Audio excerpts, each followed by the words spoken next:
If you look at the disposition of forces in both Belarus and in Russia on the other side of the Ukrainian border, from the north, from the east, the Russians are in a position to be able to mount a major military action in Ukraine any day now.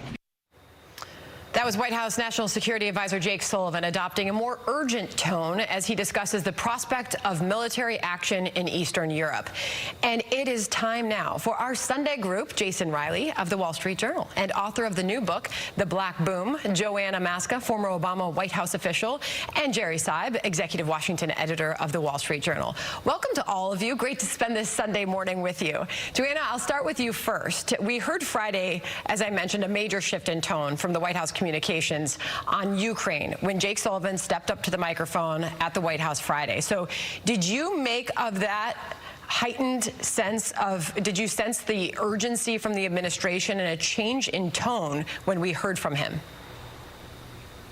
Absolutely. Sandra, it is wonderful to see you again, and it is great to join Jason and my fellow Jayhawk, Jerry, on this Super Bowl Sunday. But yes, they're absolutely concerned about it, and we should all be concerned because, as you saw, China and Russia announced a friendship pact. And the thing about China is that they have always been planning for the next 100 years. So this is not just about Russia invading Ukraine, but it's about China watching Russia invade Ukraine and those subsequent events that could happen. I mean, we've got Russia and China now saying to all of us that they're working together on artificial intelligence, on internet, on climate, on all of these things. And so while I appreciate, that the administration is moving forcefully, we are still planning in 2- and 4-year segments when Russia and China are looking at the next century. Jerry, I'm curious from you whether or not the White House may look back and think they got this wrong. If Russia doesn't invade, will they be accused of overhyping the situation, not sharing enough of what they knew, considering Ukrainian President Vladimir Zelensky has been demanding to know what the U.S. knows that is leading to this escalating tone coming from the White House? Well, yeah, I don't think that's likely, because I think the White House strategy here is to make an invasion less likely by yelling at the top of their voice that an invasion could be coming, and therefore maybe use that as a deterrence factor against Vladimir Putin. It's a novel strategy, and it may actually be working. Some people think there actually won't be an invasion, that Vladimir Putin could blink.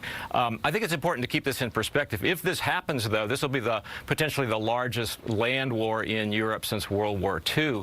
And one of the things that Vladimir Putin may be thinking is that he's already winning to some extent, because he is really hurting the Ukrainian economy simply by massing troops and threatening an invasion.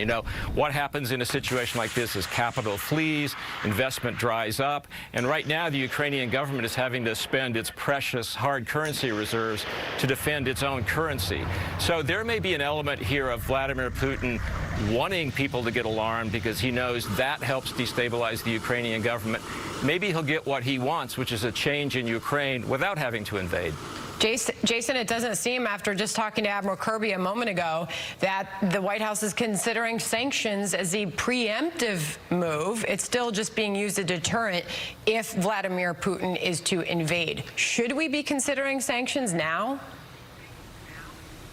Oh, absolutely, and not just sanctions. I think one of the problems I've had with the Biden strategy is that they've taken off the table the strongest deterrence we can put forward, which is the threat of U.S. troops in Ukraine if Russia invades. Once that's off the table, it weakens our hand considerably, and I think that's part of the problem. Vladimir Putin was watching what happened in Afghanistan, our clumsy at best exit from there, or even our decision to exit. He was witnessing, and I think he senses weakness, he senses division, and he's an opportunist. And I agree with Jerry about the consequences of going in, the economic consequences to Europe. But Europe could not just be facing an energy crisis here. It could also be facing a refugee crisis. There are some 44 million people in Ukraine, and they share a border with 4 European Union countries. If Russia invades, millions of people could flee Ukraine into Europe. I mean, Europe saw a refugee crisis in 2015. This could dwarf that. So I understand the lack of Europe's interest in helping us out here because they are so energy dependent on Russia, but they could pay a price for that hesitancy. All right, I want to get a quick thought from each of you on inflation. Some pretty big numbers this week showing 7.5%. It was the biggest jump that we've seen in U.S. inflation as a nation in 40 years. This is a reality for many American families. To you, Jerry, from the Wall Street Journal, what are we doing about this to bring these consumer prices down?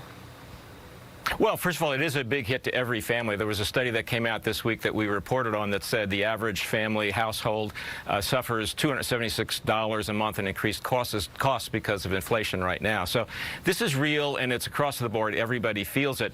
The difficult part for the Biden administration is there's not a lot in the short run that you can do about it. The one thing they can do, and some Democrats are urging, is do some more things to get the supply chains untangled, reduce pressure on at least one point that's adding to the inflationary spiral. A lot of pressure is going to be on the Federal Reserve as well for their next move. Johanna, a quick thought from you on inflation. You've got these massive price hikes, but yet this White House is still pushing its spending bill, trying to do so at least, across the finish line. Look, I agree with Jerry that one president is not responsible for inflation, and we are still feeling the effects from closing the global economy in March 2020. I think President Biden is doing everything he can to address it. And just going back really quickly on the point of President Biden being responsible for Putin's aggression, President Trump actually undermined our intelligence agencies to Putin. So I think a lot of blame is there. I think we as Americans need to come together and focus on our next 100-year strategy for American dominance.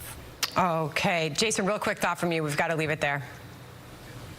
Yeah, this is why Americans are still so sour on the economy. The wages are up, that's true, but those wages are being gobbled up by inflation. This is going to be a political problem for Democrats as we head into the midterm elections. It keeps showing up as the #1 issue for voters in a midterm election year. One might want to take notice. Good to have all of you here today. To our panel, thank you very much.